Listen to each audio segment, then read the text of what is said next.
ओम नमः शिवाय। नमः पार्वतीपते। हर हर महादेव।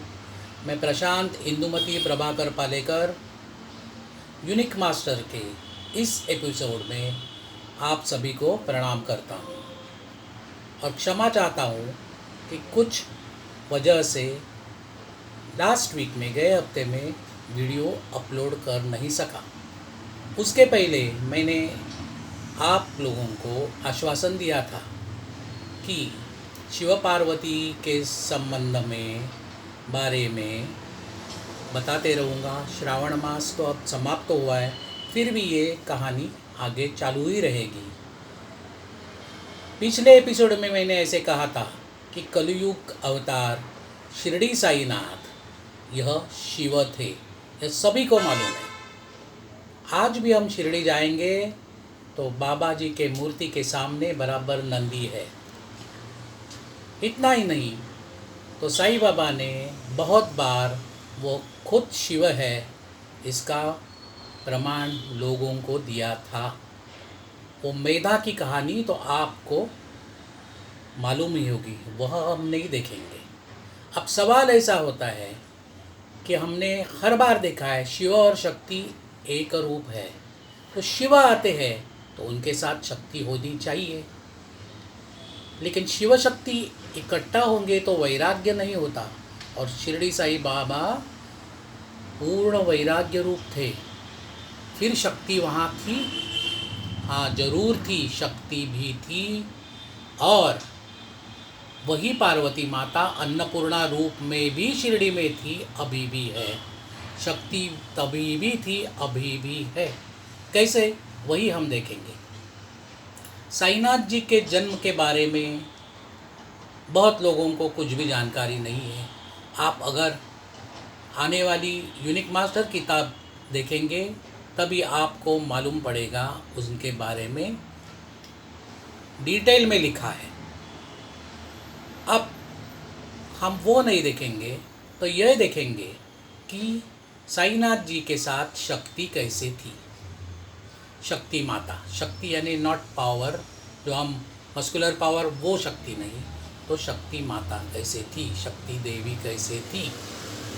तो उसका अनुभव पहले किसको आया? चांद पाटिल को। हमें मालूम है बाबा शिरडी में दोबारा जो आ गए वह चांद पाटिल के शादी के, जो उनके बेटे की शादी थी, बेटी की, उनके साथ वह आ गए, वह अलग कहानी है। लेकिन जब चांद पाटिल की जो घोड़ी चांदनी गायब हो गई और वो ढूंढ रहे थे, चांदनी चांदनी करके पुकार रहे थे, तभी वो बाबा जी को मिले।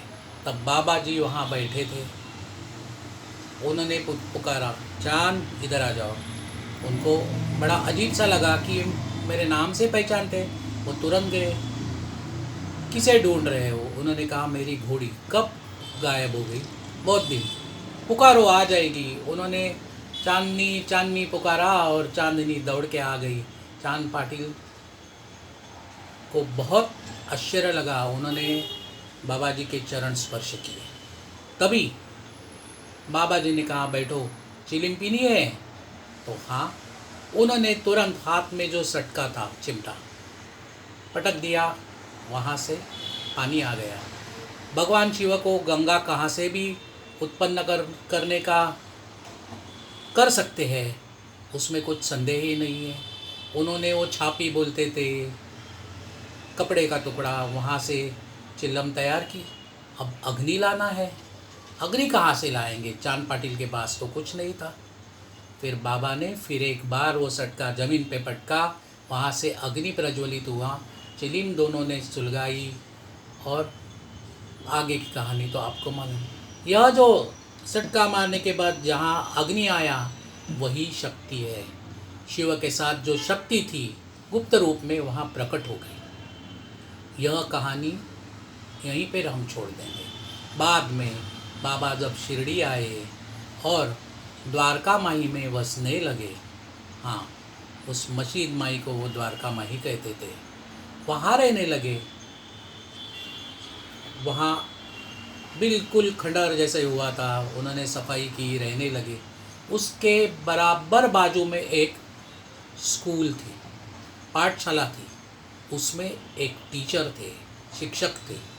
उनका नाम माधवराव देशपांडे। जी हाँ, माधवराव देशपांडे, जिन्हें बाबा श्यामा करके पुकारते थे और माधवराव देशपांडे उनको देवा कहते थे। लेकिन एक दूसरे का मिलना इतना जल्दी नहीं हुआ। फिर कैसे हुआ? बाबा यहाँ बैठते थे और माधवराव जी स्कूल के ही एक कमरे में रहते थे। वहाँ से वो खिड़की थी, वो खिड़की खोल के चुपके से देखते थे कि फ़कीर क्या करता है। उनके मन में बाबा के बारे में आकर्षण निर्माण हो गया। लेकिन क्यों हो गया, आप सुनोगे तो आपको बहुत ही आश्चर्य निर्माण हो जाएगा। बाबा के बारे में नहीं था आश्चर्य, उनके बारे में था। लेकिन जो आकर्षण पैदा हुआ वो कैसे हुआ? बाबा वहाँ चिलिम पीते थे और माधवराव जी को लगता था मैं भी जाके चिलम पीऊँ। लेकिन जाके माधवराव जी ठहरे ब्राह्मण, बाबा के पास जाके कैसे चिलिम मांगेंगे और पिएंगे? फिर बाबा ने कहा, बच्चा तुझे तो मैं खींच के लेके ही आऊँगा। आप सब चिड़िया है और चिड़िया को पैर में धागा बांध के, डोर बांध के कैसे खींचना है वो मेरा काम है। जब समय आएगा मैं खींचूँगा। फिर बाबा ने हर रोज़ चिलम पीना शुरू किया, दिन रात। जब भी माधवराव जी देखते थे बाबा चिलम पीते थे और वो चिलम का जो धुआं था वो धुआं सीधा माधवराव जी के पास जाने लगा। उससे वो सम्मोहित हो गए और एक दिन थोड़े आगे आए, तभी बाबा ने बोला चिलम पीनी है, आ जाओ। आ गए, मारसापति भी आए, तात्या पाटिल भी आए, लेकिन माधवराव चिलम पीने के कारण वहाँ आ गए। बाबा ने उनको चिलम दी, बम्मन ने चिलम पी और वो हमेशा के लिए बाबा के दास हो गए। उनके लिए बाबा देवा हो गए, यानी देव भगवान हो गए और इनके लिए प्यारे श्यामा हो गए। अब एक दिन ऐसे हुआ कि बाबा को चिलम सुलगाने के लिए वहाँ माचिस नहीं थी। श्यामा दौड़ के जाने वाले थे माचिस लाने के लिए। बाबा ने कहा रुको, और वहाँ ही सटका ये करके चिलम प्रज्वलित की। एक दिन ऐसे हुआ, बहुत बारिश हो रहा था। बाबा ने क्या किया, लकड़ी काटने वाले से वो लकड़ी लेते थे, वो लकड़ी बाजू में रखते थे। वो लकड़ी एक के एक ऊपर रखी, वो सुलगाने के लिए अग्नि नहीं था। फिर बाबा ने क्या किया, सबके सामने वहीं पर चिलम सटका, वहाँ मार दिया। वहाँ से अग्नि प्रज्वलित हो गया और वही धुनी प्रज्वलित हो गई। यह धुनी शक्ति है। शक्ति रूप से बाबा जी के समाधि को ही 100 साल हो गए, उसके पहले 50 साल, कम से कम 150 साल से आज तक वहाँ अखंड रूप से है। बाबा शिव है तो यह धुनी माई बोलते हैं, वहाँ से लेके आज तक प्रज्वलित है और आगे के भी हजारों साल वो प्रज्वलित रहेगी। वो शक्ति है, यानी शिव और शक्ति साथ में हो गए। उसमें से जो भस्म निकलता है वह विभूति यानी उदी, बाबा उसको उदी कहते थे। और जो भी आएगा उसको कहते थे आओ ये उदी लेके जाओ, जाए जाए उदी लेके जाए, ऐसे बोलते थे। ये मराठी में जाए जाए उदी लेके जाए।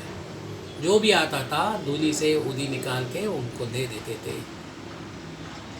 वह शक्ति की कृपा है, शक्ति का प्रसाद है। और इतना ही नहीं, वह धुनी के और उदी के जिनके जिनके जो अनुभव है वो अगणित है। करोड़ों लोगों के वो उदी के अनुभव है। बाबा तभी मन में आएगा तो गाना गाते थे, क्या मालूम है? रमता राम आयो जी, आयो जी, आयो जी, उदियो का गोनिया लायो जी, लायो जी, लायो जी। मतलब इसका मीनिंग क्या है, अर्थ क्या है? खेलने वाले राम आ जाओ और ऊदियों की गोनियाँ लेके जाओ, भर भर के लेके जाओ। अभी ऊदियों की गोनियाँ भर भर के लेके जाने के लिए वहाँ उतनी ऊदी चाहिए। तो अखंड धुनी जो है वो प्रज्वलित है और वो शक्ति है, और शक्ति का प्रभाव से हमें आशीर्वाद मिलता है। हम आज भी उस उदी का सेवन करेंगे तो विस्मयकारी अद्भुत अनुभव हमें आते हैं। तो इससे यह साबित होता है कि जहाँ शिव रहेंगे वहाँ शक्ति रहेंगी। आज मैं अंत में सिर्फ इतना ही कहूँगा कि वह धुनी माई कभी कभी कितनी प्रज्वलित होती थी, उसका कुछ कारण रहता, तो वो आगे कभी एपिसोड में बताऊँगा। लेकिन अभी सिर्फ इतना ही कहूँगा, परमं पवित्रं बाबा विभूतिं, परमं विचित्रं लीला विभूतिं, परमार्थ इष्ट्यार्थ मोक्ष प्रदानं बाबा विभूतिं इदमाश्रयामि, साई विभूतिं इदमाश्रयामि। बोलो शंकर स्वरूप शिरडी साईनाथ महाराज की जय।